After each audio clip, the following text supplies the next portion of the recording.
সন্তান তারবিয়াত এটা চলমান এক প্রক্রিয়া। এটা সন্তান দুনিয়ায় আসার পরে শুরু হয় না, বরং সন্তান দুনিয়ায় আসার আগে শুরু হয়। এই জন্য 1 নাম্বার কাজ হলো একজন দিনদার মা তার জন্য বাছাই করা। 2 নাম্বার, বিবাহের পর থেকে সন্তান দুনিয়ায় আসার আগে একনিষ্ঠভাবে নেক সন্তান আল্লাহ তাআলার কাছে কামনা করা।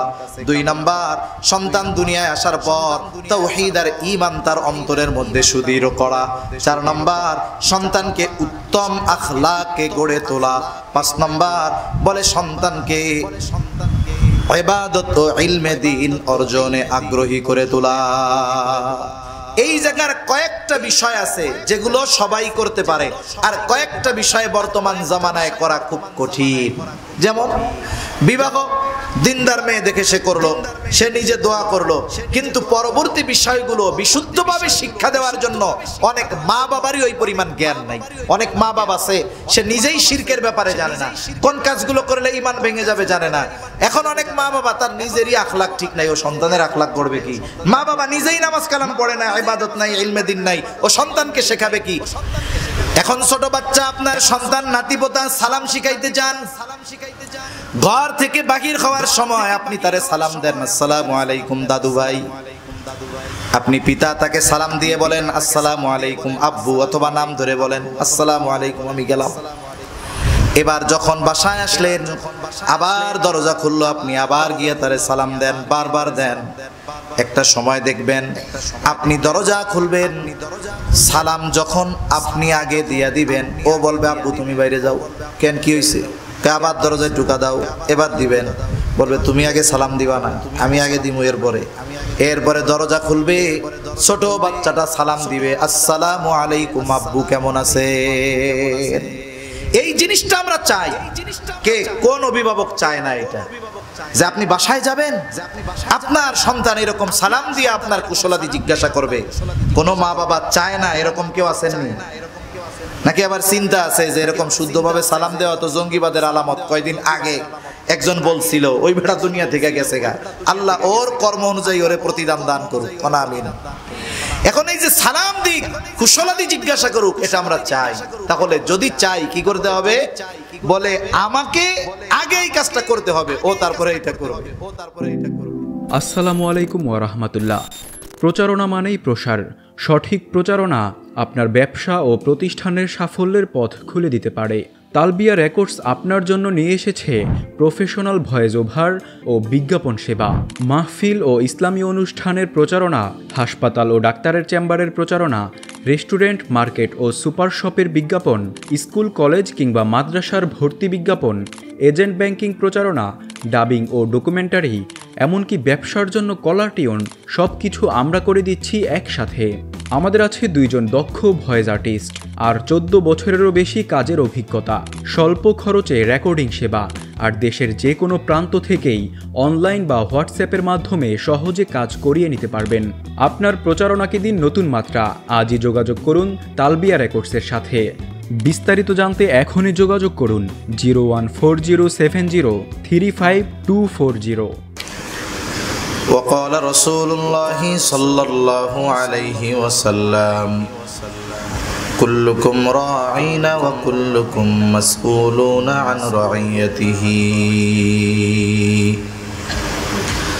أو كما قال النبي صلى الله عليه وسلم صدق الله العلي العظيم وصدق رسوله النبي الكريم ونحن على ذلك لمن الشاهدين والشاكرين والحمد لله رب العالمين سبحانك لا علم لنا إلا ما علمتنا إنك أنت العليم الحكيم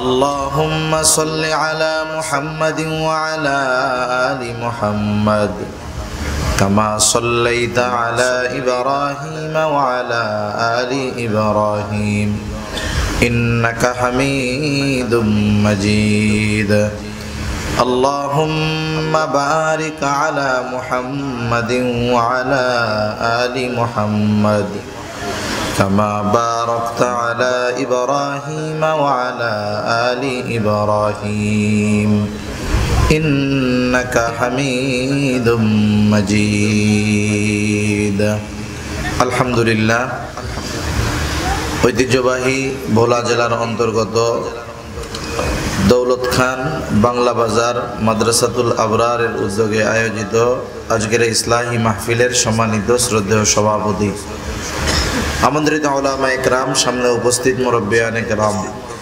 সমবয়সী যুবক বন্ধু, স্নেহের ছোট ভাই, মাইকের আওয়াজ যত দূরে যায় নিজ নিজ স্থানে অবস্থানরতা সম্মানিতা শ্রদ্ধা মা ও বোন, আল্লাহ রাব্বুল আলামিনের দরবারে অগণিত শুকর যে মহান মালিক হায়াতে বরকত দিয়ে সুস্থ রেখে বিজ্ঞ উলামা হযরতদের জবান থেকে খুবই গুরুত্বপূর্ণ কথা শ্রবণ করবার, আমাকেও আপনাদের খেদমতে কিছু দ্বীনি কথা বলবার তৌফিক যে মহান মনিব দান করেছেন, সে মহান মনিবকে খুশি করার জন্য মহব্বতের সাথে জবান খুলে অন্তর থেকে আমরা একবার কালিমাতুশ শুকর পাঠ করি আলহামদুলিল্লাহ।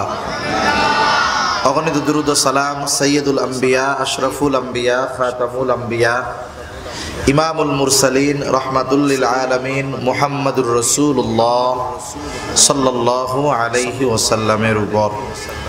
আমি আপনাদের খেদমতে পবিত্র কোরআনুল কারীম থেকে একটা আয়াত ও রাসূল আকরাম সাল্লাল্লাহু আলাইহি ওয়াসাল্লামের অগণিত হাদিস থেকে একটা হাদিসের অংশ পাঠ করেছি। আল্লাহ তাআলার কাছে তৌফিক চাই, আল্লাহ তাআলা কিছু কথা বলার তৌফিক দেন, যে কথাগুলো আমাদের সবার দুনিয়া এবং আখিরাতের জন্য কল্যাণকর হয়। সকলে জবান খুলে বলি আমিন। সম্মানিত উপস্থিতি, আল্লাহ তাআলা এই দুনিয়াতে আমাদেরকে অগণিত নেয়ামত দিয়েছেন। নেয়ামত কিছু দেখা যায়, কিছু নেয়ামত দেখা যায় না।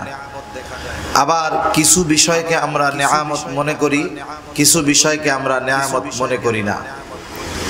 আল্লাহ তাআলা এইরকম দেখা অদেখা, আমাদের জানা অজানায় অগণিত নেয়ামত দিয়েছেন, যেগুলো আমরা প্রতিনিয়ত ওই নেয়ামতগুলো ভোগ করতেছি। আল্লাহ প্রদত্ত নেয়ামতের সংখ্যা এত বেশি যে আল্লাহ তাআলা নিজে বলেন, ওয়া ইন তাউদ্দু নি'মাতাল্লাহি লা তুহসুহা, তোমরা যদি আল্লাহর নেয়ামত সমূহ গণনা করো হিসাব করতে পারবা না। তাহলে আল্লাহ তাআলা আমাদেরকে নেয়ামত দিয়েছেন অগণিত। কি নেয়ামত বলেন? অগণিত নেয়ামত। কত নেয়ামত দিছে? অগণিত নেয়ামত আল্লাহ তাআলা দিয়েছেন। আমাদের জীবনের এমন কোন ন্যানো সেকেন্ড অতিবাহিত হয় না যেই সময়টাতে আমরা আল্লাহ তাআলার নেয়ামত ভোগ করি না। আল্লাহর দেওয়া এই অগণিত নেয়ামতের মধ্যে অন্যতম দামি নেয়ামত হলো সন্তান। আমি যেই কথাগুলো আপনাদের সাথে একটু আলোচনা করব, যাদের সন্তান আছে কথাগুলো তাদের জন্য জরুরি, যাদের এখনো হয় নাই, বিয়া হইছে, তাদের জন্য জরুরি, যারা বিবাহ করে নাই, আল্লাহ চাইলে ভবিষ্যতে পিতা হবে, সবার জন্য জরুরি। তাহলে আল্লাহ প্রদত্ত দামি নেয়ামতগুলোর মধ্যে অন্যতম এক দামি নেয়ামত হলো সন্তান। কি জোরে বলেন তো? সন্তান। দুনিয়াতে মনে করেন একটা মানুষের টাকা পয়সার অভাব নাই, হাজার কোটি টাকার মালিক, আল্লাহ তাআলা জাগতিক সব তাকে দিয়েছে, কিন্তু একটা সন্তানও তার নাই। কেউ যদি তাকে এই কথা বলে আর এটা যদি বাস্তব হয় যে তুমি তোমার এই হাজার কোটি টাকার অর্ধেক যদি দাও, একটা সন্তান আল্লাহ তাআলা তোমারে দিবে। যদি এই হাজার কোটি টাকা ব্যয় করেও সে যদি একটা সন্তানের বাবা হতে পারে, সে সব সম্পদ দিয়ে হলেও বাবা হওয়াটাকে নিজের জন্য বেশি পছন্দনীয় মনে করবে। ঠিক কিনা বলেন? এজন্য সম্পদ আছে অগণিত, সন্তান নাই, তারা জিজ্ঞাসা করবেন এই সম্পদ তার অন্তরে তাকে শান্তি দিতে পারে নাই। আবার আরেকজনের সব আছে, সন্তানও আছে, কিন্তু সেটা মাদকাসক্ত, পাপাচারে লিপ্ত, যেই সন্তানের কারণে রাস্তায় বের হলে মানুষের কাছে কথা শুনতে হয়, লজ্জিত হতে হয়। এইরকম সন্তানের বাপরে জিজ্ঞাসা করবেন যে এই সন্তানের জন্য আপনার কেমন লাগে? সে বলবে যদি আল্লাহ তাড়াতাড়ি নিয়ে যাইতো তাহলে খুব ভালো করে বাইসা যাইতাম, মানুষের কাছে লজ্জিত হইতাম না, অপমানিত হতাম না। তাহলে সন্তান না থাকা যেমন কষ্টের, সন্তান থাকার পরে ওই সন্তান যদি বদ্দিন হয়, অবাধ্য হয়, মাদকাসক্ত হয়, তাহলে এটা আরো বেশি কষ্টের। এজন্য এই সন্তান নামক নেয়ামত, এগুলোকে দুনিয়া আখিরাতের জন্য, আমার আপনার জন্য যেন কল্যাণকর হয়, এজন্য ইসলামের আলোকে, ইসলাম আমাকে আপনাকে যেভাবে সন্তান প্রতিপালন, সন্তানের তরবিয়ত করতে বলেছে, ওই পদ্ধতিতে সন্তানের তরবিয়ত করতে হবে। এছাড়া বর্তমান যেই জামানা, ওই সন্তানের দ্বারা দুনিয়া আখিরাতে কল্যাণ হাসিল করা এটা মোটামুটি অসম্ভব। একটা সময় আমরা মনে করতাম জেনারেল শিক্ষিত মানুষদের ঘরেই মনে হয় এমন সন্তান হয় যারা মাদকাসক্ত, যারা পিতামাতার অবাধ্য হয়, যারা নেশার টাকার জন্য মা বাবাকে হত্যা করে। এটা এক সময় আমরা মনে করতাম এটা জেনারেল ফ্যামিলির মধ্যে হয়। কিন্তু আপনাদের ভোলার এক ঘটনা তো সেই ধারণাকে ভুল প্রমাণিত করে দিয়েছে, ঠিক কিনা বলেন? এক মাওলানা সাহেবকে তার ছেলে নৃশংসভাবে হত্যা করেছে মোবাইলে আসক্ত হয়ে। কত সুকৌশলে ঠান্ডা মাথায় সে হত্যাকাণ্ড সংগঠিত করেছে, সাথে সাথে নিজে হত্যা করেছে, আবার সে নিজের বাবার জানাজায় হত্যাকারীদের শাস্তি কামনা করতেছে। চিন্তা করে দেখেন, ছেলেটার দাড়ি ওঠে নাই এখনো, অথচ সে এই অপরাধ সংগঠিত করার ক্ষেত্রে কতটা সুকৌশলী ছিল। একটা ঘটনা, এটা শুধু ওই ধরনের কাজ সমাজে আরো প্রসারিত হওয়ার ব্যাপারে আমাদেরকে খবর দেয়। কেউ মনে করতে পারে যে দেশের একেবারে এক প্রান্তে দ্বীপ জেলা ভোলায় একটা ঘটনা ঘটছে, তা ঠাকুরগাঁও পঞ্চগড়ে এর প্রভাব আর কি পড়বে।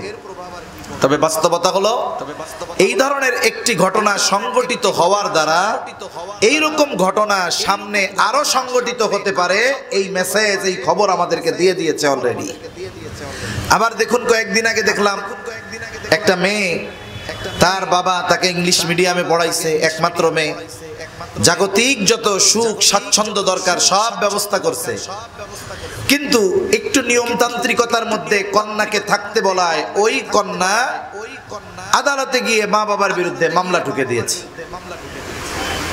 বিচারকের সামনে যখন সন্তান মা বাবার ব্যাপারে অভিযোগ দিচ্ছে, মা বাবা হতভম্ব হয়ে গেছে। কি বলবে? এই মেয়ের এই পেটে রাখছিল, এই মেয়ের জন্যই জীবনের এত সুখ স্বাচ্ছন্দ্য ত্যাগ করছিল, এই মেয়ের জন্যই জীবনের উপার্জিত সম্পদ থেকে তার চাহিদা, তার ইচ্ছা পূরণ করছিল।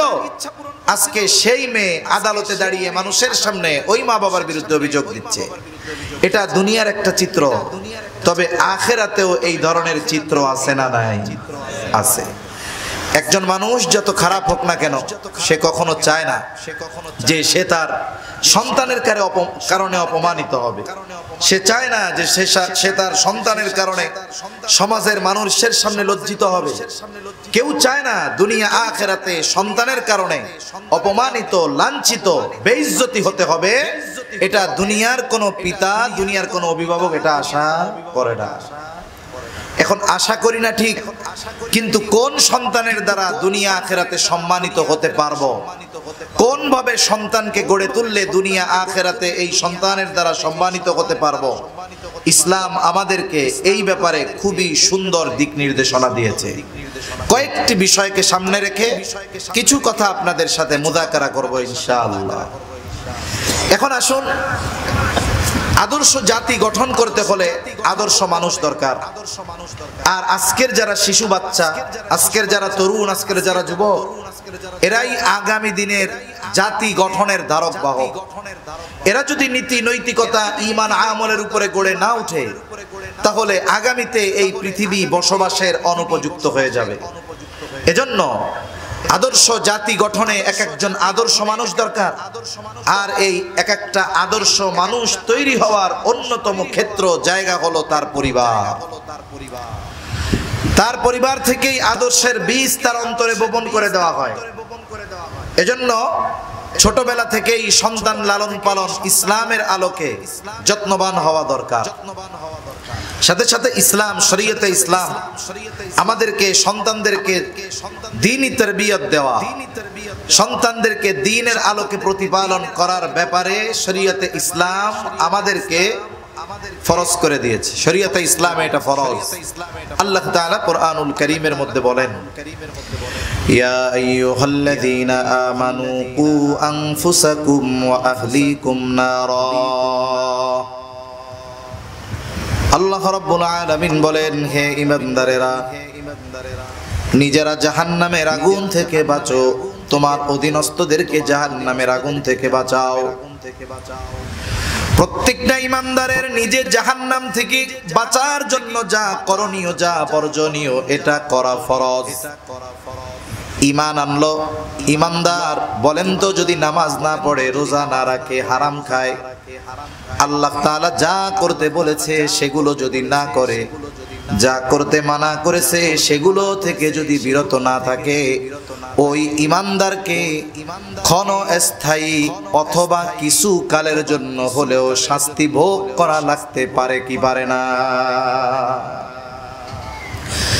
এজন্য ঈমান আনার পরে আল্লাহর হুকুম আহকাম মেনে নেওয়ার মাধ্যমে নিজেকে জাহান্নাম থেকে বাঁচানো ফরজ। শুধু তাই না, সাথে সাথে আমার আপনার অধীনস্থ যারা আছে এদেরকেও জাহান্নাম থেকে বাঁচানোর জন্য যা করা দরকার সেটা করা আমার আপনার উপরে ফরজ। তাহলে সন্তানকে জাহান্নাম থেকে বাঁচাতে হলে দ্বীন শেখাতে হবে, এগুলো শেখানো ফরজ।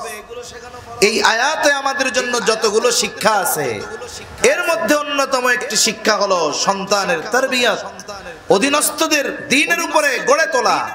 এই শিক্ষা এই আয়াতের মধ্যে আছে।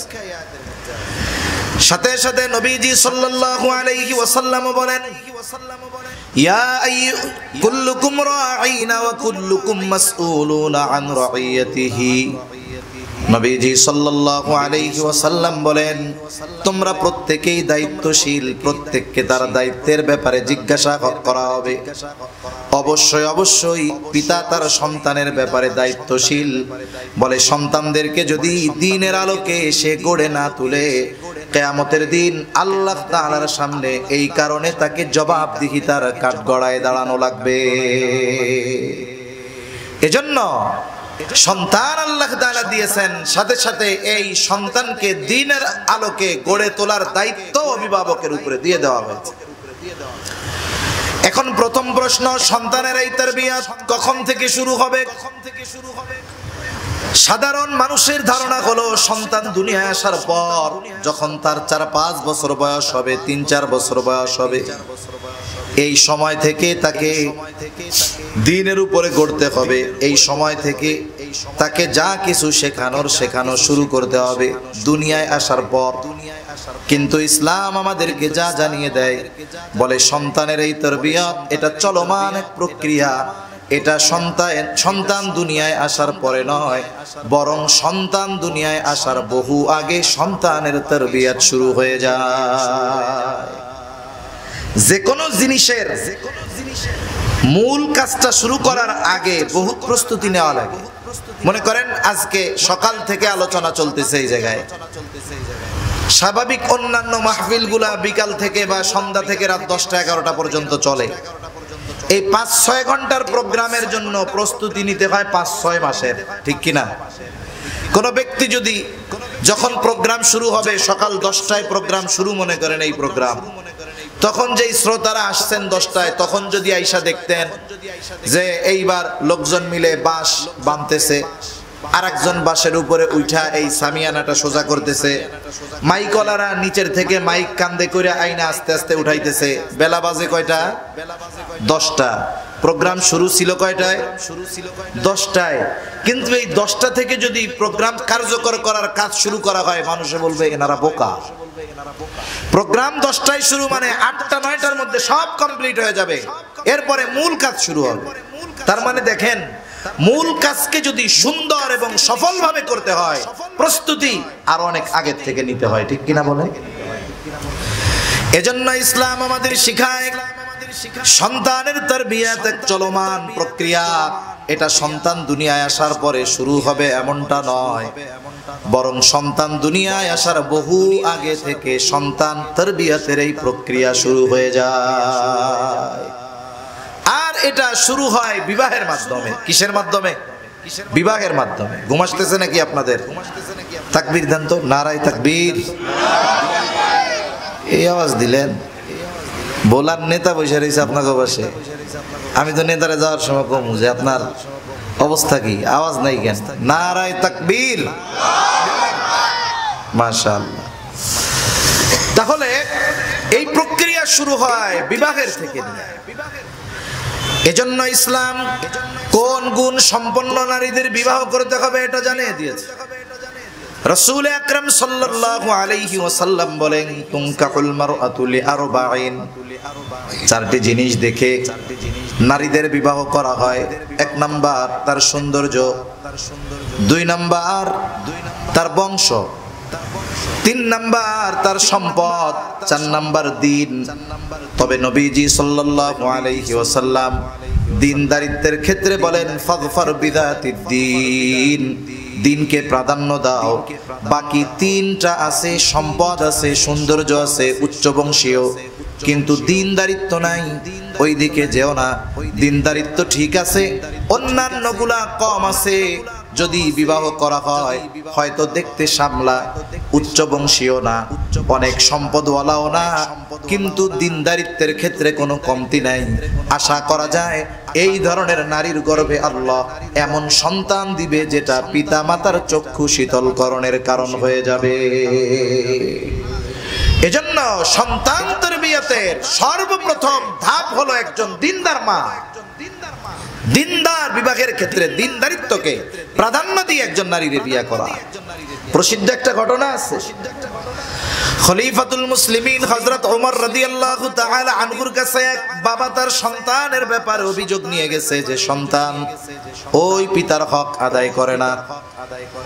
হযরত ওমর রাদিয়াল্লাহু তাআলা আনহু সন্তানকে বলতেছে, কি ব্যাপার, তুমি তোমার পিতার হক আদায় করো না কেন? এইবার সন্তান খলিফাতুল মুসলিমিনকে পাল্টা প্রশ্ন করে বলে, খলিফাতুল মুসলিমিন, হক কি শুধু পিতাই সন্তানের কাছে পায়? সন্তান কি পিতার কাছে কোনো হক পায় না?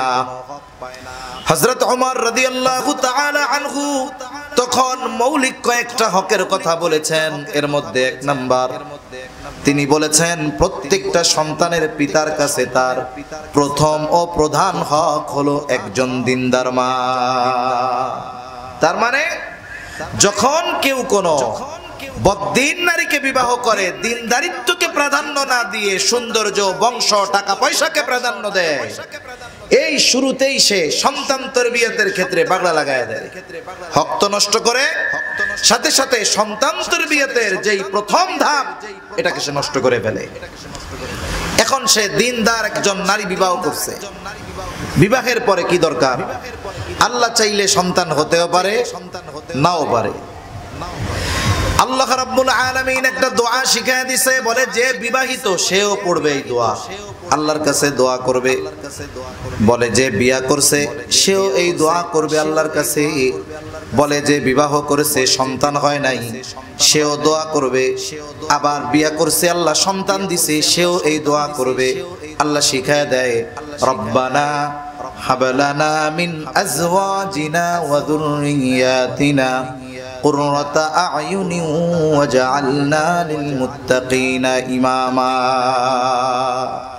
আল্লাহর কাছে দোয়া করবে, আয় আল্লাহ, আপনি আমাকে এমন স্ত্রী সন্তান দান করেন যারা আমার চক্ষু শীতলকরণের কারণ হয়। ওয়াজআলনা লিল মুত্তাকিনা ইমামা, আপনি আমাদেরকে মুত্তাকিনদের ইমাম বানায় দেন। এই যে চক্ষু শীতল করনেওয়ালা স্ত্রী, করনেওয়ালি স্ত্রী, চক্ষু শীতল করনেওয়ালা সন্তান, এটা আল্লাহ তাআলার কাছে সব সময় চাওয়া দরকার। যে বিয়া করে নাই সে আরো বেশি বেশি এই দোয়া করবে, যে শুধু চোখ দিয়া দেখলে যেন সুন্দর না হয় এমন নয়, বরং ওই চোখ দিয়ে দেখার পরে অন্তর যেন শীতল হয়ে যায়, এমন স্ত্রী যেন আল্লাহ আমারে দান করে। কারণ দুনিয়াতে বিবাহের আগে চামড়ার সৌন্দর্যের মূল্যায়ন, কদর বেশি থাকে, কিন্তু বিবাহের পরে যদি দেখা যায় যে চেহারাও সুন্দর, টাকা পয়সাও আছে, বংশ উচ্চ, কিন্তু চারিত্রিক সৌন্দর্যতা নাই, তখন ওই চামড়ার সৌন্দর্য তার অন্তরকে প্রশান্তি দিতে পারে না। এজন্য দিনদারিত্বকে প্রাধান্য দেওয়া দরকার। এখন বিবাহ হয়েছে, বিবাহ হওয়ার পরে সন্তান হবে কি হবে না জানে কে? আল্লাহ তাআলা জানে। এই সময়ের থেকে একজন পিতার দায়িত্ব আল্লাহ তাআলার কাছে নেক সন্তানের জন্য দোয়া করা, নেক সন্তান চেয়ে আল্লাহ তাআলার কাছে দোয়া করা। এটা পয়গম্বর আলাইহিস সালামের আমল। যেমন হযরত ইব্রাহিম আলাইহিস সালাম আল্লাহ তাআলার কাছে নেককার সন্তান চেয়ে দোয়া করছেন। ইব্রাহিম আলাইহিস সালাম দোয়া করছে, রব্বি হাবলি মিনাস সালিহিন, আয় আল্লাহ, আয় রব, আমার একটা নেককার সন্তান দান করেন। ইব্রাহিম আলাইহিস সালাম ছেলে চাইছে আল্লাহ তাআলার কাছে। মুফাসসিরিনে কেরাম বলেন, আল্লাহ তাআলার কাছে এই যে ছেলে সন্তান চাওয়া, এটা ইব্রাহিম আলাইহিস সালামের আমল, এটা ইব্রাহিম আলাইহিস সালামের এক সুন্নাত। তবে হ্যাঁ, আল্লাহর কাছে একজন চাইছে ছেলে, কিন্তু আল্লাহ তাআলা দিয়েছেন মেয়ে। ছেলে চাইছে, মেয়ে দিয়েছে, রাগ হওয়ার কোনো সুযোগ আছে নাকি? কোনো সুযোগ নেই। গর্ভের সন্তান ছেলে হবে না মেয়ে হবে, কি হবে, এটা দুনিয়ার কেউ জানে না। জানে কে? আল্লাহ তাআলা জানে। ওয়া ইয়ালামু মা ফিল আরহাম, গর্ভের মধ্যে ছেলে না মেয়ে এটা দুনিয়ার কেউ জানে না, জানে আল্লাহ তাআলা। তবে হ্যাঁ, অনেকে বলতে পারে হুজুর, তাইলে আল্ট্রাসোনোগ্রাম করে দুনিয়ায় আসার আগেই তো আমরা যাই না যাই, পেটের মধ্যে ছেলে না মেয়ে? বলে জানেন ঠিক, কিন্তু আকৃতি আল্লাহ যখন দেয় এরপরে জানেন। কিন্তু যখন জমাট রক্তে পিণ্ডতে পরিণত থাকে মায়ের গর্ভে, যখন একটা মাংস টুকরায় থাকে মায়ের গর্ভে, বলে দুনিয়ার কোন বিজ্ঞান আছে ওই জমাট রক্ত আর মাংসের পিণ্ডর থেকে সে গবেষণা করে বলবে যে এই জমাট রক্ত বা এই মাংসের টুকরা ছেলে হবে না মেয়ে হবে? এটা দুনিয়ার কোনো বিজ্ঞান বলার ক্ষমতা রাখে না। বিজ্ঞান বলতে পারে কখন? বলে যখন আল্লাহ তাআলা মায়ের গর্ভে একটা আকৃতি দিয়ে দেয়, এরপরে বলে, এর আগে বলতে পারে না। অথচ এর আগে প্রায় 4 মাস মায়ের গর্ভে ওই সন্তানটা ছিল বিভিন্ন আকৃতিতে, ওই সময় কেউ বলতে পারে না। এজন্য ছেলে হওয়া মেয়ে হওয়া এটা সম্পূর্ণ নিয়ন্ত্রণ কার? জোরে, আল্লাহ তাআলার নিয়ন্ত্রণ। এই জন্য আল্লাহ তাআলা বলেন, ইয়াহাবু লিমান ইয়াশাউ ইনাসাও ওয়া ইয়াহাবু লিমান ইয়াশাউ যুকুর আও ইউযাউযুহুম যুকরানাও ওয়া ইনাসা ওয়া ইয়াজআলু মান ইয়াশাউ আকীমা। আল্লাহ তাআলা যাকে চান তাকে কন্যা সন্তান দেন, যাকে চান আল্লাহ তাআলা ছেলে সন্তান দেন, আবার যাকে চান আল্লাহ তাআলা উভয়টা দেন, আবার যাকে চান আল্লাহ তাআলা বন্ধা বানায় রাখেন, ছেলে বা মেয়ে আল্লাহ কোনোটাই দেন না। এজন্য সন্তান চাইবে ছেলে আল্লাহ তাআলার কাছে, কিন্তু যদি আল্লাহ মেয়ে দেয় রাগ হওয়া যাবে না যে ছেলে চাইলাম আল্লাহ মাইয়া দিল কেন। এজন্য অনেক সমাজে আছে একটা দুইটা তিনটা মেয়ে যদি পরপর হয়, তাহলে মেয়েগুলারেও যেমন অযত্ন করে, মেয়ের মারেও অযত্ন করে, একেবারে কাজের লোকের মতো মনে করে। ঠিক কিনা কোন? এটা ঠিক না। অথচ আল্লাহ রাসূল সাল্লাল্লাহু আলাইহি ওয়াসাল্লাম বলেন, 2 বা ততোধিক কন্যা যার হইল, সে যদি এদেরকে দিন শিখায়, লালন পালন করে, তাদের কষ্টটা সহ্য করে, মানে লালন পালন করে, এরপরে দিনদার পাত্রের হাতে তুলে দেয়, বলে এই সন্তানগুলো মেয়েগুলো কিয়ামতের দিন তার জাহান্নাম থেকে অন্তরায় হয়ে দাঁড়াবে। সুবহানাল্লাহ। এজন্য মেয়ে হইলে রাগ হওয়া যাবে না। তাহলে ইব্রাহিম আলাইহিস সালাম আল্লাহ তাআলার কাছে চাইছেন, রব্বি হাবলি মিনাস সালিহিন, রব আপনি আমাকে একটা নেককার সন্তান দেন। আল্লাহ তাআলা জবাবে কি বলেন? ফাবাশশারনাহু বিগুলামিন হালিম, যে আমি তাকে একজন সহনশীল সন্তানের সুসংবাদ দিলাম। সহনশীলতা, হালিম, এই সহনশীলতা এমন এক গুণ, বলে অনেকগুলো ভালো গুণের সমন্বয়ে একটা গুণ হলো সহনশীলতা। যার মধ্যে অনেকগুলো ভালো ভালো গুণ থাকে। এইরকম অনেকগুলো ভালো গুণের সমন্বয়ে একটা গুণ সহনশীলতা। কি কি গুণ থাকে এর মধ্যে কয়েকটা বলি। মনে করেন তার মধ্যে থাকবে সবর, তার মধ্যে থাকবে শকর, তার মধ্যে থাকবে পিতামাতার আনুগত্যের গুণ, তার মধ্যে থাকবে আল্লাহর আনুগত্যের গুণ, তার মধ্যে থাকবে অন্যান্য যত ভালো গুণ আছে। এইরকম অনেকগুলো ভালো গুণের সমন্বয়ে যেই গুণ বলে এটা হলো হালিম। যিনি সহনশীল তার মধ্যে এই ধরনের ভালো গুণগুলো পাওয়া যায়। আল্লাহ সংবাদ দিলেন, সহনশীল সংবাদ দিছি, যেই সন্তান সাবের, যেই সন্তান শাকির। আপনারা এমন এক সন্তানের সুসংবাদ দিলাম। এখন আল্লাহ তাআলা শুধু সংবাদ দিবেন তা না, পরবর্তীতে বাস্তবেই যে এই সন্তান হালিম এর প্র্যাকটিক্যাল প্রমাণ আল্লাহ তাআলা দেখায় দিয়েছেন। সুবহানাল্লাহ। আল্লাহ রাব্বুল আলামিন বলেন, ফালাম্মা বালাগা মাআহুস সা'য়া ক্বালা ইয়া বুনাইয়া ইন্নী আরা ফিল মানামি আন্নী আযবাহুকা ইন্নী আরা ফিল মানামি আন্নী আযবাহুকা ফানজুর মাযা তারা।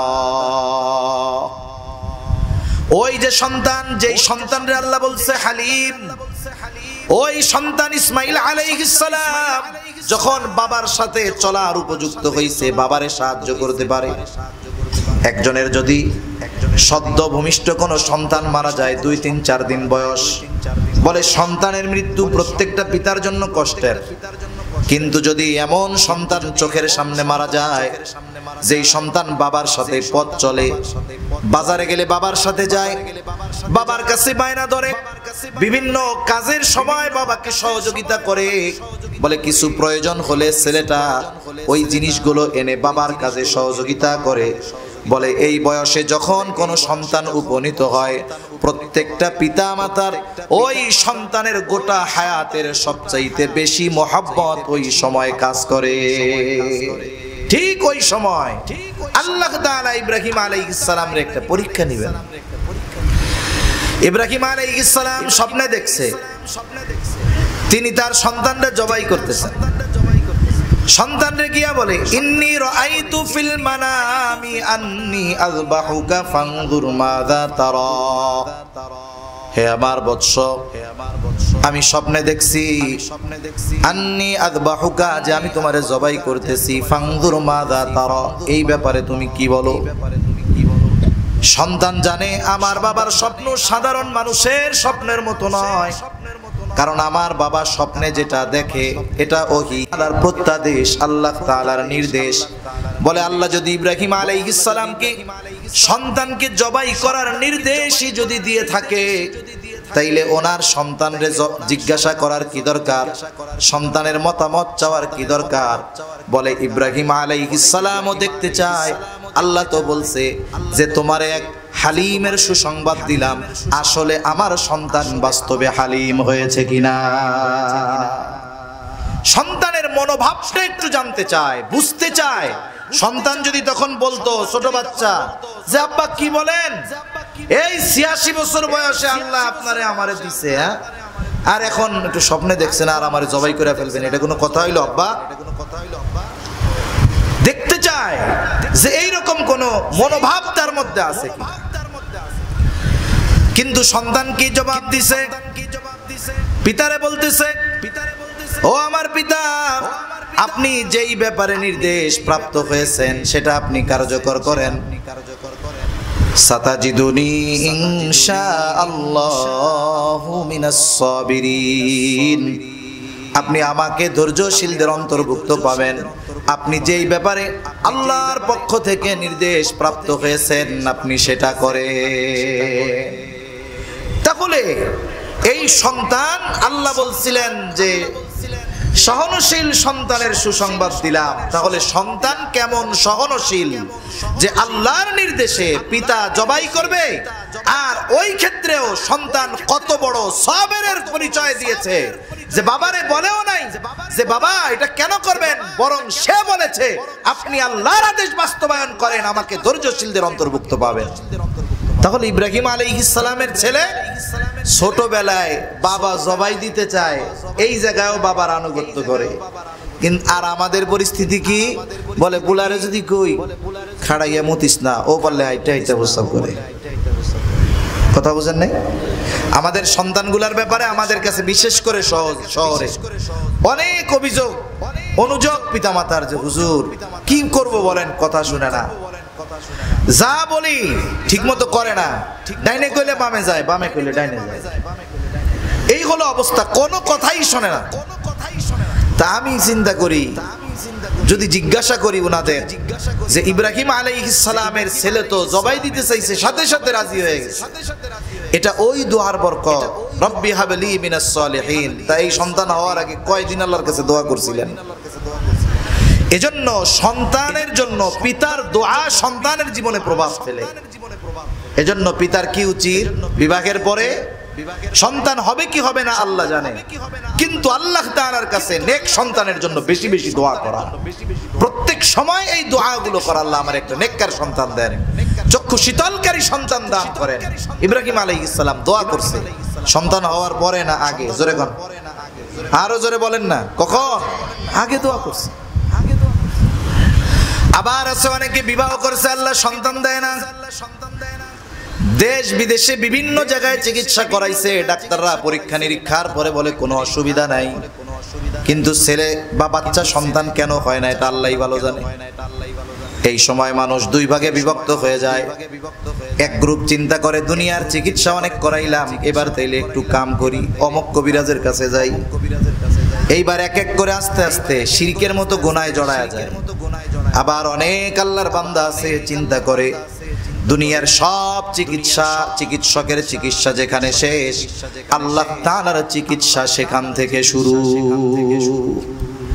মাঝে মধ্যে ঢাকা শহরে ওই বিভিন্ন রোগের চিকিৎসার লিফলেট বিতরণ করে। ঢাকা শহরে কিছু ডাক্তার আছে, দুনিয়ার সব রোগের সমাধান তাদের কাছে পাওয়া যায়, লেখে ওইখানে ডায়লগ লেখে আর কি, সবার যেখানে শেষ আমার সেখানে শুরু, মানে সব চিকিৎসা যে জায়গা ফেল এরপর থেকে আমার শুরু। তা দুনিয়ার সবার চিকিৎসা যখন শেষ, ওই জায়গা থেকে আল্লাহর শুরু। অনেক আল্লাহর বান্দা চিন্তা করে যে কাজ করি, আল্লাহ তাআলা যা দিছে বেচা কিনা একটু আল্লাহর ঘরে যাই। এইরকম কয়েকজন মানুষের ব্যাপারে আমার জানা আছে যে ওনারা দুনিয়ার বাংলাদেশের কোনো চিকিৎসা বাদ দেন নাই, ভারতে চিকিৎসা করাইছেন, তারপরে সিঙ্গাপুরে গেছেন, যখন কোনো কাজ হয় না সব জায়গায় ঠিক, কিন্তু আল্লাহ দিতেছে না, স্বামীরও সমস্যা নাই, স্ত্রীরও সমস্যা নাই, ওনারা কোনো মাজারে যান নাই, অন্য কোনো জায়গা না গিয়া চিন্তা করেছে যাই হজ করে আসি, আর দোয়া কবুলের জায়গাগুলোয় দোয়া করুন, আল্লাহ যদি চায় হইতেও পারে। গেছে সত্যই, একবার হজ করে আইছে, পরের বার হজের সিজন যখন আল্লাহ তাআলা কোলের মধ্যে চক্ষু জুড়ানো সন্তান আল্লাহ তাআলা দিয়ে দিয়েছে। সুবহানাল্লাহ। আল্লাহ পারে কি পারে না? পারে। হযরত জাকারিয়া আলাইহিস সালাম আল্লাহ তাআলার কাছে বার্ধক্যের সময় দোয়া করছে, আল্লাহ তাআলা সন্তান দান করছে। হযরত মারিয়াম আলাইহিস সালাম উনি যখন গর্ভে ওনার মা মানত করছে, আল্লাহর কাছে বলছে আল্লাহ যেই সন্তান হবে এটাকে আমি ফি সাবিলিল্লাহ আল্লাহর ঘরের খেদমতের জন্য দিয়ে দিব, এই কথাটা বলছে। আর ওই সময় মসজিদের খেদমতের জন্য কোনো নারীকে নেওয়া হতো না। মুফাসসিরিনে কেরাম বলেন মূলত এই জায়গায় মারিয়াম আলাইহিস সালামের মা সুকৌশলে আল্লাহ তাআলার কাছে ছেলে সন্তান প্রার্থনা করেছে। উনিও চাইছে আল্লাহর কাছে ছেলে সন্তান। এখন যেই সন্তান হইছে, এখন থেকে হইছে তো মেয়ে, কি হবে? মানত তো কইরা হইছে। মারিয়াম আলাইহিস সালাম যখন মাতৃগর্ভে, ওনার বাবা বাইতুল মুকাদ্দাসের ইমাম ছিলেন, উনি মাতৃগর্ভে থাকা অবস্থায় ওনার বাবা মারা গেছে। জাকারিয়া আলাইহিস সালাম হলো ওনার খালু, এবার উনি বাইতুল মুকাদ্দাসের ইমাম। মানত যেহেতু করছে আল্লাহর জন্য দিয়ে দিবে, ইবাদত বন্দেগী করবে, জাগতিক কোনো কিছু করবে না। খ্রিস্ট ধর্মে সন্ন্যাসীবাদ যেটারে বলে, এটা খ্রিস্ট ধর্মে বৈধ ছিল। তার মানে কেউ যদি চায় বৈরাগ্য যাপন করবে, বৈরাগ্য জীবন গ্রহণ করবে, বিবাহ শাদী করবে না, সংসার করবে না, একেবারে জঙ্গলে গিয়া পড়ে থাকবে, আল্লাহকে ডাকবে, আল্লাহর কাছে রোনাজারি করবে, এটা খ্রিস্ট ধর্মে বৈরাগ্য, এটা বৈধ ছিল। ওই যে মানত করছে যে ছেলেটার এরকমই দিয়া দিমু, ও খালি ইবাদত বন্দেগী করবে আর কিছু করবে না, হয়েছে তো মেয়ে। যাই হোক, এরপরে মারিয়াম আলাইহিস সালাম যখন ছোট উনি খালার কাছে থাকতেন। এরপরে একটু বড় যখন হয়েছেন, জাকারিয়া আলাইহিস সালাম মসজিদের সাথেই ওনার একটা রুমের ব্যবস্থা করে দিয়েছে। দিনভর উনি ওই জায়গায় ইবাদত করতেন আর রাতের বেলা খালার কাছে গিয়ে অবস্থান করতেন। ইতিমধ্যে আল্লাহ তাআলা কি চাইলেন, মারিয়াম তো সাধারণ মেয়েদের মতো মেয়ে না, আল্লাহই কোরআনে ঘোষণা দিয়েছেন। এরপরে আল্লাহ তাআলা চাইলেন তার এক কুদরতের বহিঃপ্রকাশ মারিয়াম আলাইহিস সালামের মাধ্যমে ঘটাবেন। আমি মূল কথাগুলো শুধু বলতেছি। এরপরে কি হলো, আল্লাহ তাআলা জিবরাইল আলাইহিস সালামকে পাঠায়া দিলেন, ঈসা আলাইহিস সালামের রূহ ওনার গর্ভে ফুঁকে দেওয়া হলো। এখন গর্ভে সন্তান, প্রথম অবস্থায় এটা জাকারিয়া আলাইহিস সালামও জানে না, এক কথায় দুনিয়ার কেউ জানে না। এখন মাতৃগর্ভে যখন সন্তান আসে তখন ডাক্তারের কাছে গেলে ডাক্তার কি বলে, যে আপনি কিন্তু ওনারে ভালো মন্দ খাওয়াবেন, কারণ এখন ওনার খাবারের প্রভাব ওই গর্ভের বাচ্চার উপরে পড়বে। ওনাকে ভালো মন্দ খাওয়াবেন, ফলমূল খাওয়াবেন, দুধ খাওয়াবেন, কলা খাওয়াবেন, যেগুলো খাওয়াইলে উপকার এগুলো খাওয়াবেন। এখন মারিয়াম আলাইহিস সালাম সন্তান সম্ভবা, এটা কি দুনিয়ার কেউ জানে? জোরে বলেন না, জানে? ভালো খাবারের দরকার না, ভালো খাবারের দরকার। এখন উনিও তো লজ্জায় কাউরে বলতে পারবেন না, বলতেছেন না, পারবেনও না বলতে, এমন অবস্থা ওই সময়। উনি না বলতে পারলে কি, ওনার ভালো খাবারের দরকার ঠিক, দুনিয়ার কারো মাধ্যমে আল্লাহ এটার ব্যবস্থা করেন নাই, স্বয়ং ওনার জন্য ভালো খাবারের ব্যবস্থা করছে কে? জোরে বলেন না, কে? আল্লাহ। এখন উনি যখন দিনের বেলায় রুমের মধ্যে ইবাদত করতেন, জাকারিয়া আলাইহিস সালাম প্রতিদিনই যাইতেন, বারবার চাইতেন কোনো প্রয়োজন আছে কিনা, কোনো অসুবিধা কিনা। কুল্লামা দাখালা আলাইহা জাকারিয়াল মিহরাব ওয়াজাদা ইনদাহা রিজকা ক্বালা ইয়া মারইয়াম আন্না লাকি হাযা ক্বালাত হুয়া মিন ইনদিল্লাহ ইন্নাল্লাহা ইয়ারযুকু মান ইয়াশাউ বিগাইরি হিসাব। যখনই জাকারিয়া আলাইহিস সালাম মারিয়াম আলাইহিস সালামের ইবাদতের জন্য যেই ঘর ওনার রুমের মধ্যে যখনই প্রবেশ করতেন, ওই সময় গিয়া দেখতেন হরেক রকমের রিজিক, খাবার, শীতকালের ফল গরমকালে, গরমকালের ফল শীতকালে। এখন তো 12 মাস আম পাওয়া যায়, টাকা হলে বেশি দাম দিয়ে হলেও পাওয়া যায়, কিন্তু বলেন তো শীতকালের আম আর জ্যৈষ্ঠ মাসের আমের স্বাদ মজা এক হয় নাকি? এক হয় না। সিজনের ফল সিজনে মজা লাগে। এখন উনি দেখতেছেন ওই সময় তো আর এরকম হাইব্রিডের জামানা না, এই ফল বাজারে কোথাও নাই, কিন্তু মারিয়ামের সামনে মনে হচ্ছে কেমন যেন একটু আগে গাছ থেকে পেড়ে আনা হয়েছে তরুতাজা ফল। যখনই ঢুকেন তখনই তিনি দেখেন। এইবার তিনি মারিয়াম আলাইহিস সালামকে জিজ্ঞাসা করতেছে, ক্বালা ইয়া মারইয়াম আন্না লাকি হাযা, হে মারিয়াম এগুলো তোমার জন্য কোথা থেকে আসলো, তুমি এইগুলা কোথায় পাইলা? মারিয়াম আলাইহিস সালামের সহজ জবাব, ক্বালাত হুয়া মিন ইনদিল্লাহ। এই যে রিজিক, ফলমূল, অসময়ের ফল, অমৌসুমের ফল আমার কাছে যিনি দিবেন, পাঠিয়েছেন, তিনি কে? আল্লাহর কাছ থেকে পাইছি। এখন জাকারিয়া আলাইহিস সালাম তো নবী, আমরা হইলে প্রশ্ন করতাম, আল্লাহ দিছে বুঝলাম, কিন্তু তোরে কেডা দিয়া গেছে, এটা কথা বুঝেন নাই? জাকারিয়া আলাইহিস সালাম তো নবী, জবাব এমন জবাব, এরপরে আর প্রশ্ন করার কোনো সুযোগ নাই। এখন ওনার মনের মধ্যে একটা চিন্তা আসছে, দাড়ি পাইকা গেছে, চুলগুলো পাইকা গেছে, বংশধর কেউ নাই, পোলাপান হয় নাই কিছু। ওই রুমের মধ্যেই ওনার মধ্যে এই চিন্তা চলে আসছে, যেই আল্লাহ মারিয়াম রে অমৌসুমে ফল খাওয়াইতে পারে, যেই সিজন না, সিজন বিহীন সিজনের তরতাজা ফল খাওয়াতে পারে, ওই আল্লাহ বুড়াকালে সন্তানও দিতে পারে। হুনালিকা দাআ জাকারিয়া রাব্বা ক্বালা রাব্বি হাবলি মিন লাদুনকা যুররিয়াতান তাইয়্যিবা ইন্নাকা সামিউদ দুআ।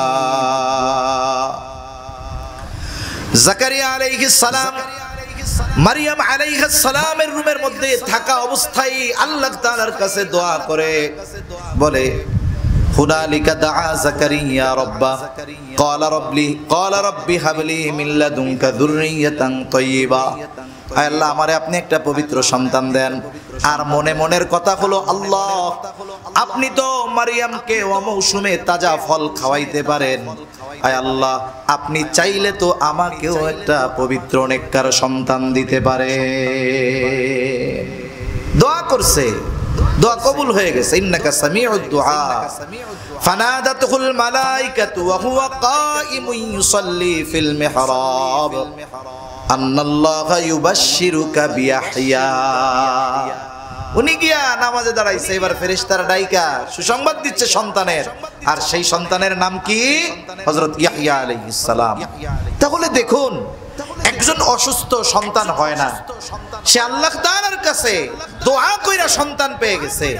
এজন্য নেক সন্তান পাওয়া এটা পিতামাতার দোয়া নেক সন্তান পাওয়ার অন্যতম কারণ। এজন্য আমরা সন্তান দুনিয়ায় আসার আগে কয়জন অভিভাবক আছে যে এইভাবে আল্লাহ তাআলার কাছে একাগ্রতার সাথে নেক সন্তান কামনা করে, নেককার সন্তান চায়, পবিত্র সন্তান চায়। এজন্য কি দেখা যায়, সন্তানের জন্য দোয়া সন্তান আসার আগে করে নাই, যার ফলশ্রুতিতে কি হচ্ছে বলে পরবর্তীতে সন্তান দুনিয়ায় আসে তো মা বাবার অবাধ্য হয়। আছে না নাই কোন? তাহলে প্রথম পয়েন্ট সন্তান তরবিয়তের একজন দিনদার মায়ের ব্যবস্থা করা। 2 নাম্বার বলে সন্তান দুনিয়া আসার আগ থেকেই তার জন্য দোয়া শুরু হয়ে যায়। 3 নাম্বার সন্তান দুনিয়ায় আসলো, সন্তানের কিছু হুকুক আছে, সে হকগুলো সে আদায় করবে। এরপরে সন্তান একটু বড় হয়েছে, 2 বছর 2.5 বছর হয়ে গেছে, এখন মোটামুটি বাবার সাথে থাকে, 3 বছর হয়ে গেছে, 4 বছর হয়ে গেছে, এখন সে গল্প শুনতে চায়।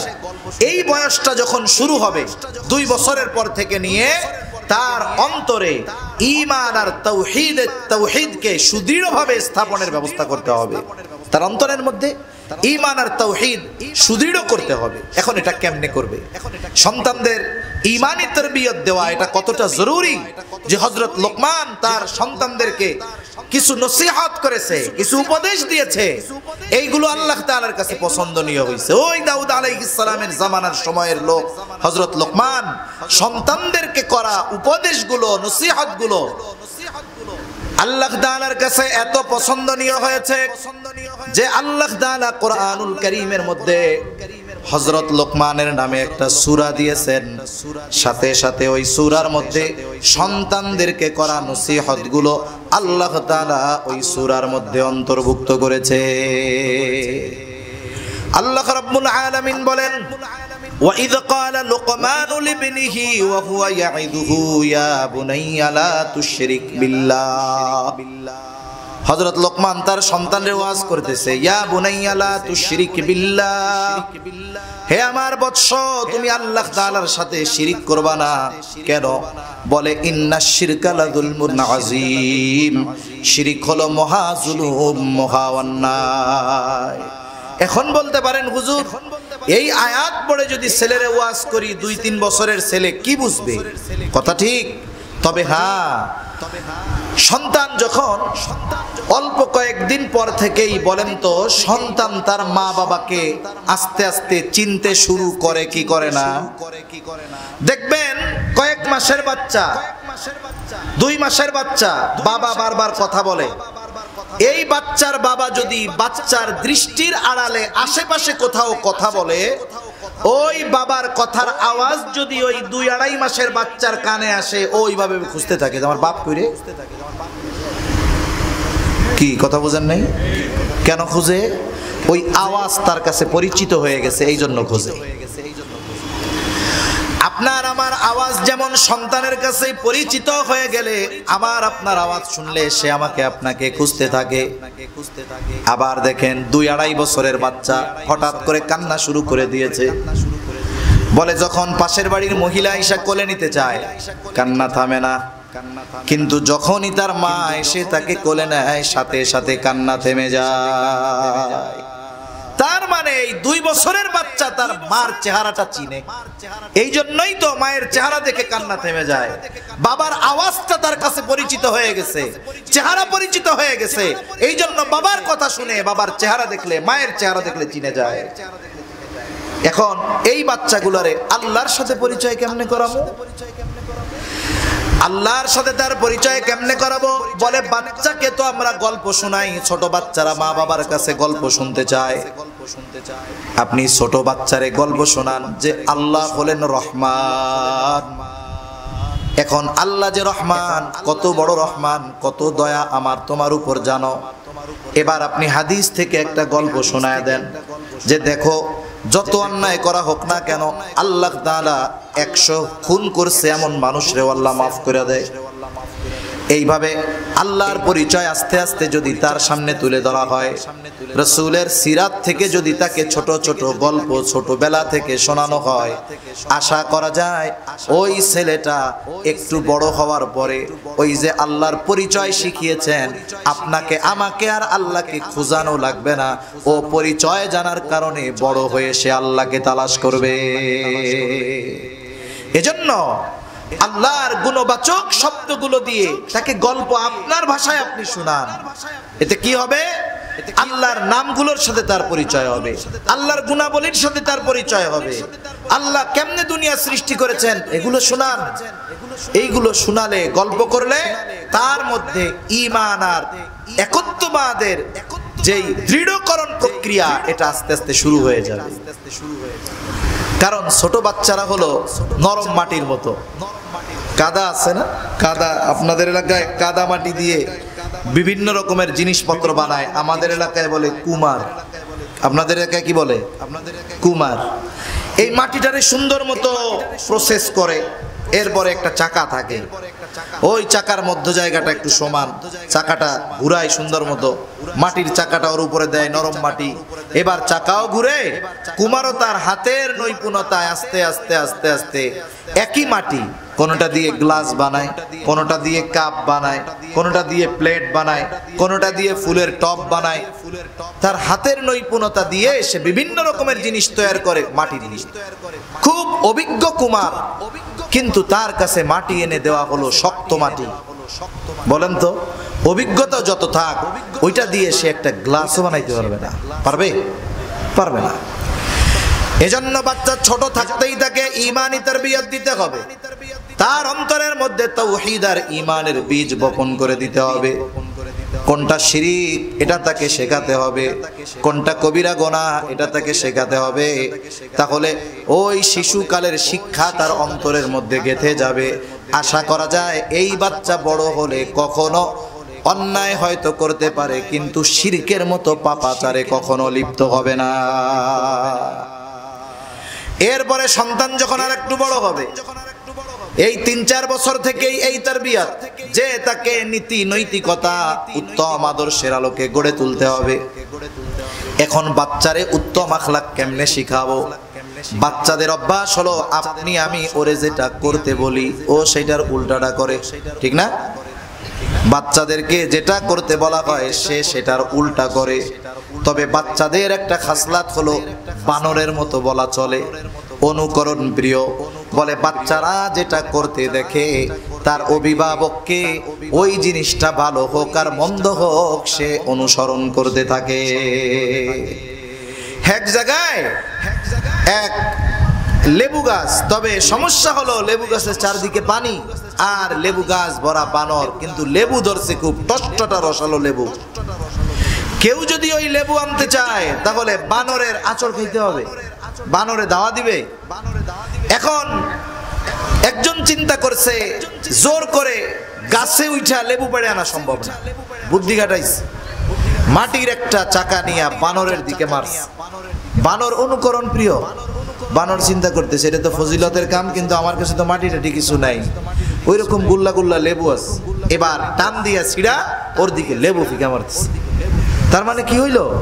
উনি কাজটা করলো কি, তবে উদ্দেশ্য হাসিল হয়ে গেছে, লেবু চলে আসছে কাজ। ছোট বাচ্চারা অনুকরণ প্রিয়। মনে করেন আদব শেখানোর অন্যতম একটা আদব ভদ্রতা হলো সালাম দেওয়া। কি দেওয়া? সালাম দেওয়া। ছোটরা বড়দের সালাম দিবে, বড়রাও ছোটদের সালাম দিবে। বড়দের সম্মান করতে হবে, ছোটদের স্নেহ করতে হবে। নবীজি বলেন মাল্লাম ইয়ারহাম সগীরানা ওয়া লাম ইউক্কির কাবীরানা ফালাইসা মিন্না। আমাদের এক ওস্তাদ বলতেন যে এই জায়গার কথাটা হলো এইরকম, নবীজি আগে বলছে মাল্লাম ইয়ারহাম সগীরানা, যে ছোটকে স্নেহ করে না।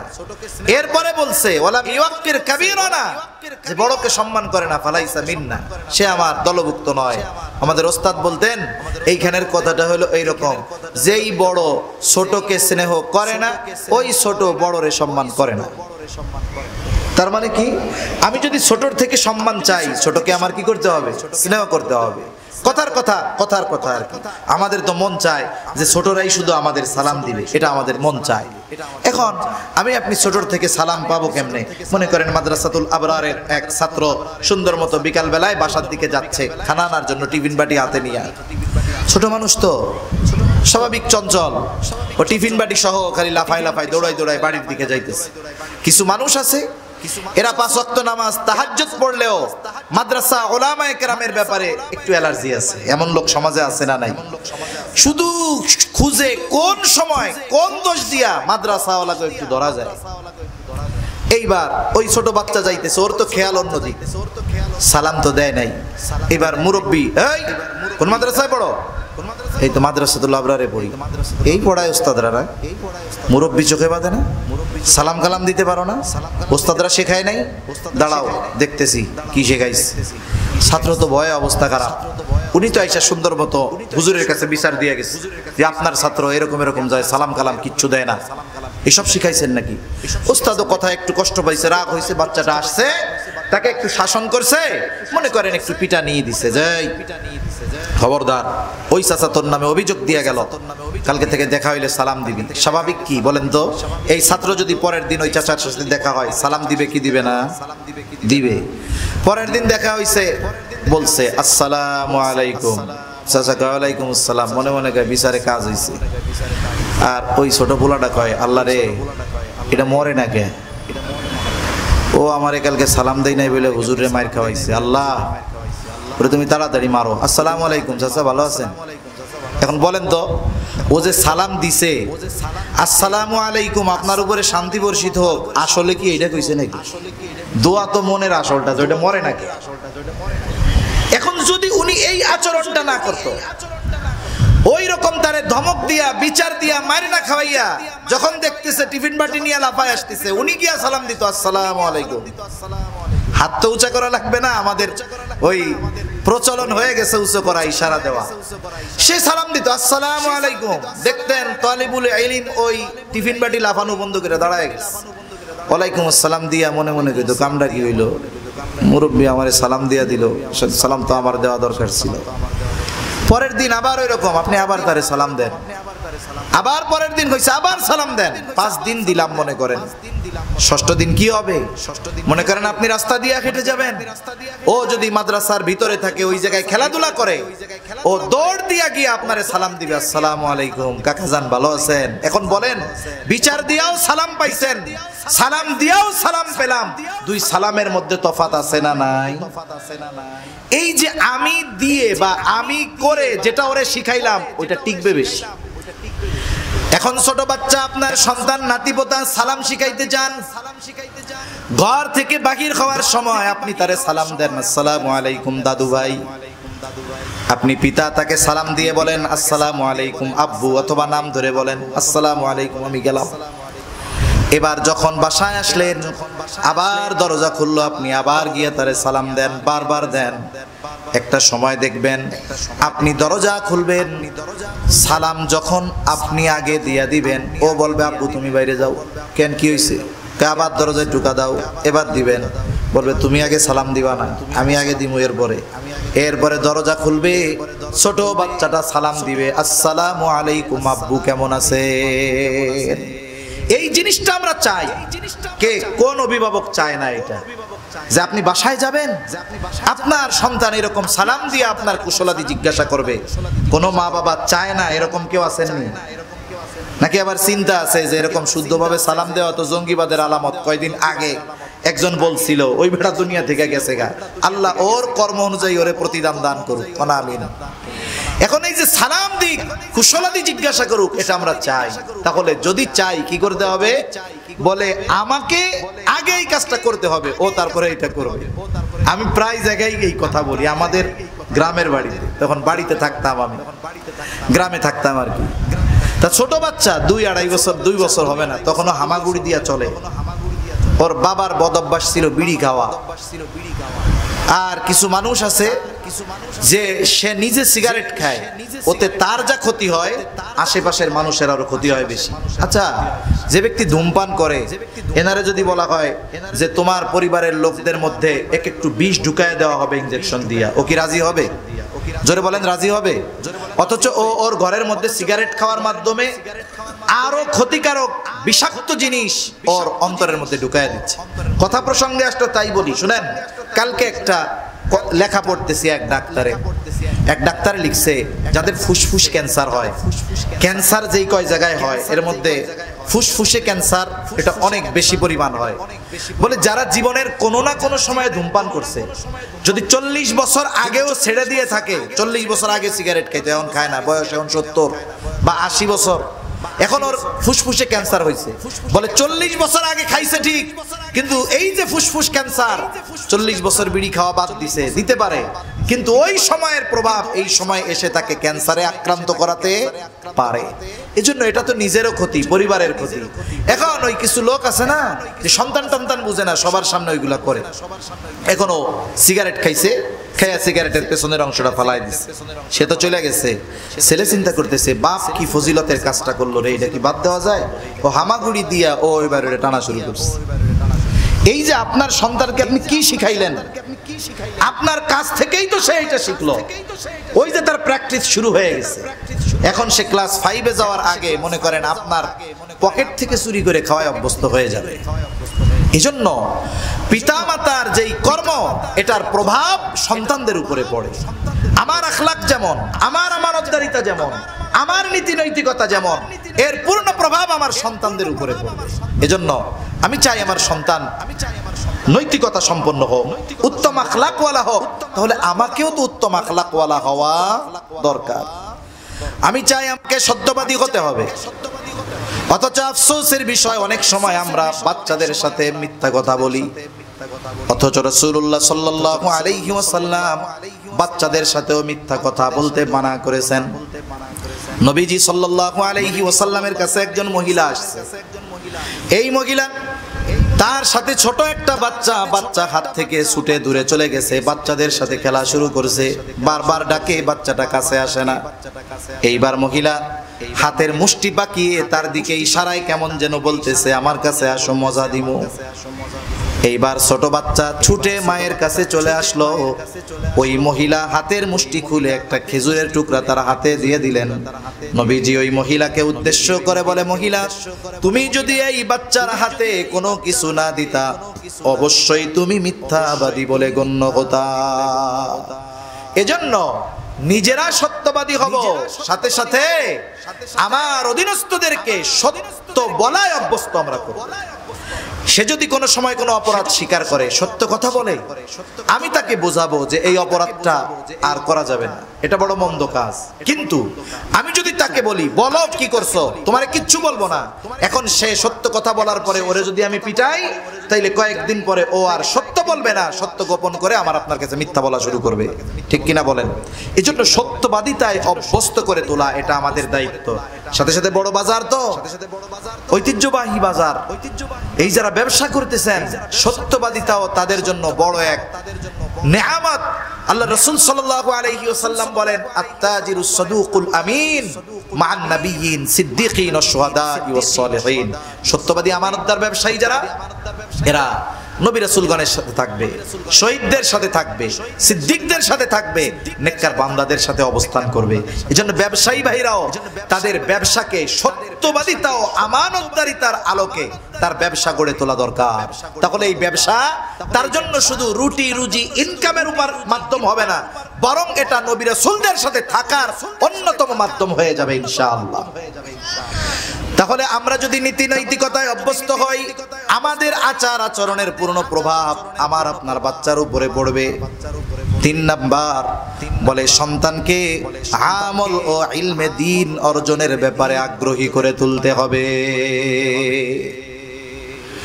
সন্তানকে যতটুকু পরিমাণ দিন শেখা ফরজ, এতটুকু পরিমাণ দিন কমপক্ষে সন্তানকে শেখানোর ব্যবস্থা করা অভিভাবকের জন্য ফরজ। এই জন্য সন্তানদের প্রাথমিক শিক্ষা হবে দ্বীনি শিক্ষা। আপনি প্রথম শিক্ষাগুলো যদি মাদ্রাসায় দেন কি হবে? বলে এরপরে যদি সে ডাক্তার, ইঞ্জিনিয়ার, উকিল যা হয় হোক, ওই যে তার বুনিয়াদী শিক্ষা যখন দ্বীনি শিক্ষা হয়ে যাবে, ও ভবিষ্যতে যত বড় শিক্ষিত হোক না কেন জাগতিক লাইনে, ও কখনো নাস্তিক হবে না, ও কখনো ইসলাম বিদ্বেষী হবে না, কোরআন বিদ্বেষী হবে না, বরং একটা সময় ওই যে তার ভিত্তিমূলক শিক্ষা যেটা, সেটার দিকেই সে এক সময় প্রত্যাবর্তন করবে। আরবিতে একটা প্রবাদ আছে, কুল্লু শাইইন ইয়ারজিউ ইলা আসলিহি, প্রত্যেকটা জিনিস তার মূলের দিকে ফিরে আসে। আমি আপনি যদি তার মৌলিক শিক্ষা যদি দ্বীনি শিক্ষা দিতে পারি, তাহলে সে একটা সময় এই দিকে ফিরে আসবেই ইনশাআল্লাহ। এরপরে আমরা তাকে ইবাদতে অভ্যস্ত করে তুলব। সামগ্রিকভাবে নবীজির নির্দেশ হলো, তোমরা তোমাদের সন্তানদের 7 বছর বয়স হলে নামাজের আদেশ দাও। কয় বছর বয়স হইলে?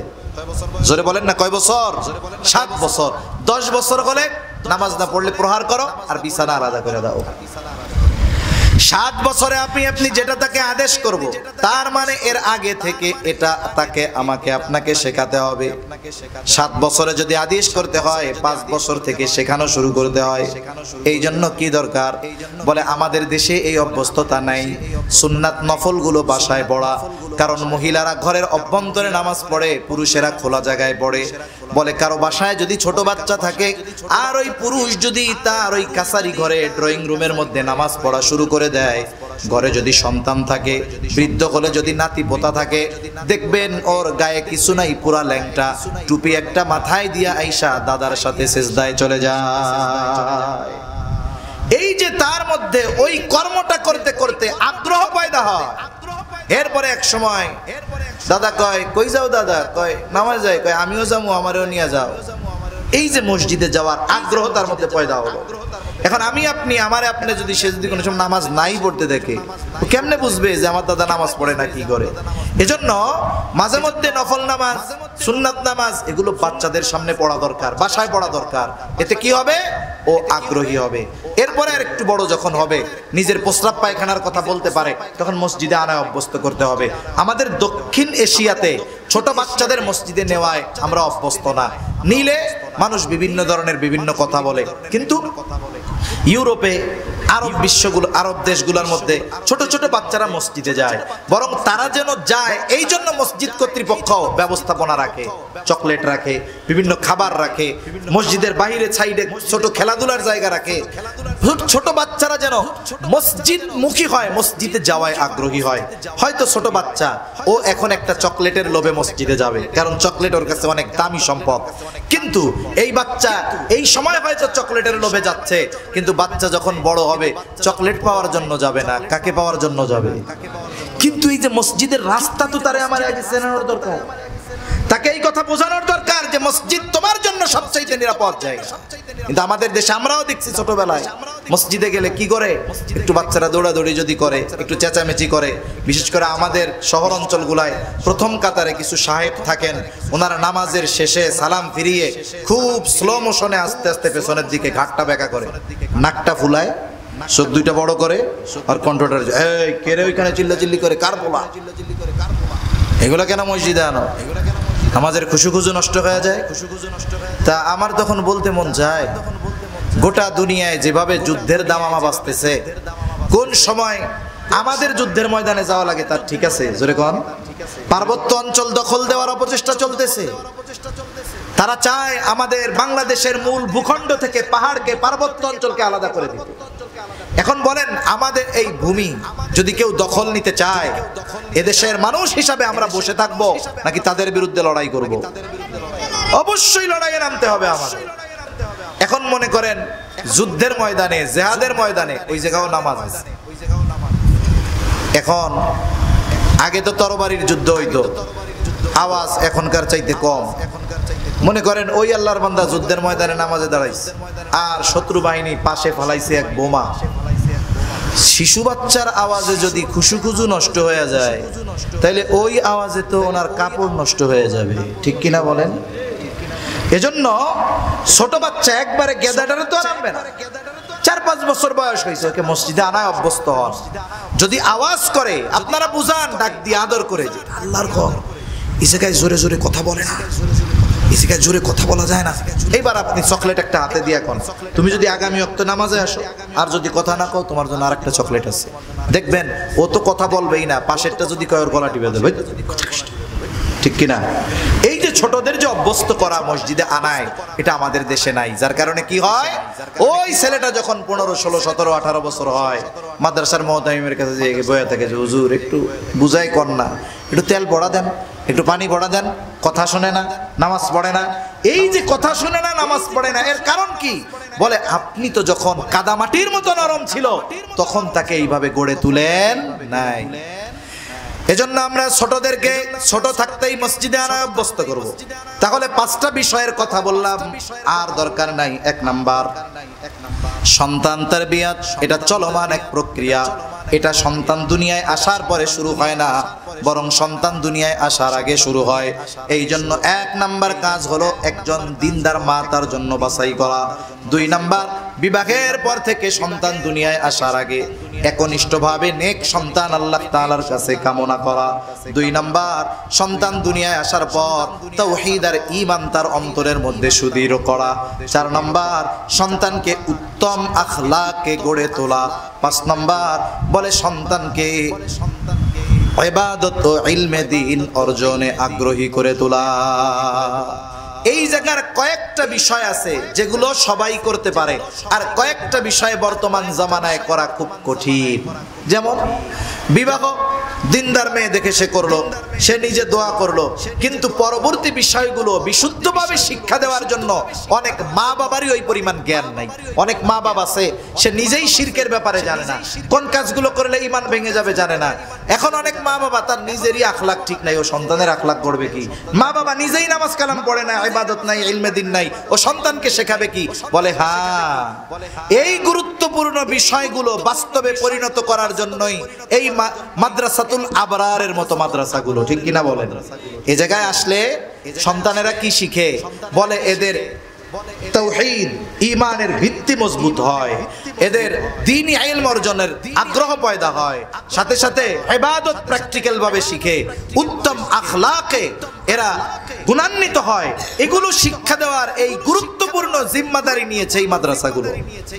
এজন্য আমার আপনার সন্তানদেরকে জীবনের প্রারম্ভে কমপক্ষে প্রাথমিক শিক্ষাটা এই ধরনের মাদ্রাসায় দেওয়ার দরকার আছে না নাই? জোরে বলেন। সেজন্য সামগ্রিকভাবে সন্তান তারবিয়াতের বড় একটা অংশ হলো সন্তানকে দ্বীনি প্রতিষ্ঠানে দ্বীন শেখানোর ব্যবস্থা করা। আপনি 7 বছরের নামাজের আদেশ দিবেন আপনার স্কুল পড়ুয়া ছাত্রকে, আর এই মাদ্রাসার মধ্যে দেখবেন 6 বছরের বাচ্চা তাহাজ্জুদ নামাজ পড়তেছে, ঠিক কিনা বলেন?